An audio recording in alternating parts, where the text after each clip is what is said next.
Hello friends, ಎಲ್ರಿಗೂ ನಮಸ್ಕಾರ. D V ರುಚಿ ಬೈಟ್ಸ್ಗೆ ಸ್ವಾಗತ. ಇವತ್ತು ಸಿಂಪಲ್ಲಾಗಿ ತೆಂಗಿನಕಾಯಿ ಚಟ್ನಿ ಹೇಗೆ ಮಾಡೋದು ಅಂತ ಹೇಳ್ಕೊಡ್ತೀನಿ. ಅದಕ್ಕೂ ಮುಂಚೆ ಯಾರ್ಯಾರೆಲ್ಲ ನಮ್ಮ ಚಾನಲ್ ನೋಡ್ತಾ ಇರೋ ದಯವಿಟ್ಟು ಸಬ್ಸ್ಕ್ರೈಬ್ ಮಾಡ್ಕೊಳ್ಳಿ. ಹಾಗೆ ನಿಮ್ಮ ಫ್ರೆಂಡ್ಸು ಫ್ಯಾಮಿಲಿಗೂ ಶೇರ್ ಮಾಡಿ ಅಂತ ಕೇಳ್ಕೊತೀನಿ.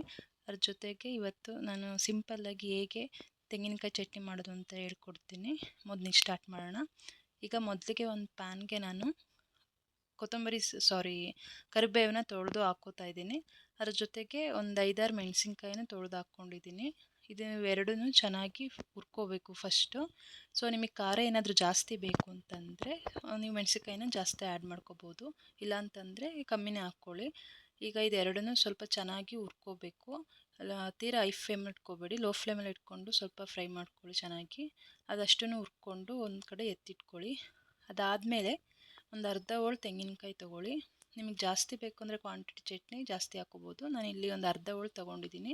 ಅರ್ಧ ಹೋಳು ತೆಂಗಿನಕಾಯಿನ ಸಣ್ಣಗೆ ಹೆಚ್ಕೊಂಡು ಹಾಕ್ಕೊಂಡಿದ್ದೀನಿ. ಅದಾದಮೇಲೆ ಕೊತ್ತಂಬರಿ ಸೊಪ್ಪು ತೊಗೊಂಡಿದ್ದೀನಿ ಸ್ವಲ್ಪ, ಅದನ್ನು ಅಷ್ಟೇ ನೀಟಾಗಿ ತೊಳ್ಕೊಂಡು ಹಾಕ್ಕೊಳ್ಳಿ. ಅದಾದಮೇಲೆ ನೆಕ್ಸ್ಟು ಏನು ಹುರಿದಿಟ್ಕೊಂಡಿದ್ದೆ ಹಸಿರು ಮೆಣಸಿನ್ಕಾಯಿ ಮತ್ತು ಕರಿಬೇವು ಅದನ್ನು ಹಾಕ್ಕೊಂಡಿದ್ದೀನಿ ಇಲ್ಲಿ. ಅದ್ರ ಜೊತೆಗೆ ರುಚಿಗೆ ಎಷ್ಟು ಬೇಕಷ್ಟು ಉಪ್ಪು, ಆಮೇಲೆ ಹುರ್ಗಡ್ಲೆನ ಜಾಸ್ತಿ ಹಾಕ್ಬೇಡಿ, ಸ್ವಲ್ಪ ಹಾಕಿ. ಅದಾದಮೇಲೆ ಅರ್ಧ ಟೇಬಲ್ ಸ್ಪೂನ್ ಜೀರಿಗೆ, ಆಮೇಲೆ ಬೆಳ್ಳುಳ್ಳಿ ಒಂದು 5-6 ಇಳ್ಕು, ಆಮೇಲೆ ನಾನು ಸ್ವಲ್ಪ ಹುಣಸೆಹಣ್ಣು ಆ್ಯಡ್ ಮಾಡಿದ್ದೀನಿ. ಜೊತೆಗೆ ಪುದೀನ ನೀವು ಬೇಕು ಅಂದರೆ ಹಾಕ್ಕೋಬೋದು, ಇಲ್ಲಾಂದರೆ ಬೇಡ. ಈ ಥರ ನುಣ್ಣಗೆ ರುಬ್ಕೋಬೇಕು. ಚೆನ್ನಾಗಿ ರುಬ್ಕೊಂಡಾದಮೇಲೆ ಒಂದು ಪಾತ್ರೆಗೆ ಇಲ್ಲಿ ನಾನು ಹಾಕ್ಕೊಂಡಿದ್ದೀನಿ, ನೋಡ್ಬೋದು ನೀವು ಎಷ್ಟು ಚೆನ್ನಾಗಾಗಿದೆ ಅಂತ.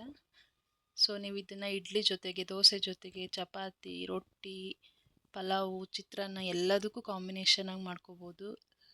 ತುಂಬ ಚೆನ್ನಾಗಿರುತ್ತೆ ಟೇಸ್ಟ್ ವೈಸು. ಬೇಕಾದರೆ ನೀವು ಟ್ರೈ ಮಾಡಿ ನೋಡಿ, ಹೇಗಾಯಿತು ಅಂತ ಕಮೆಂಟ್ ಮಾಡಿ.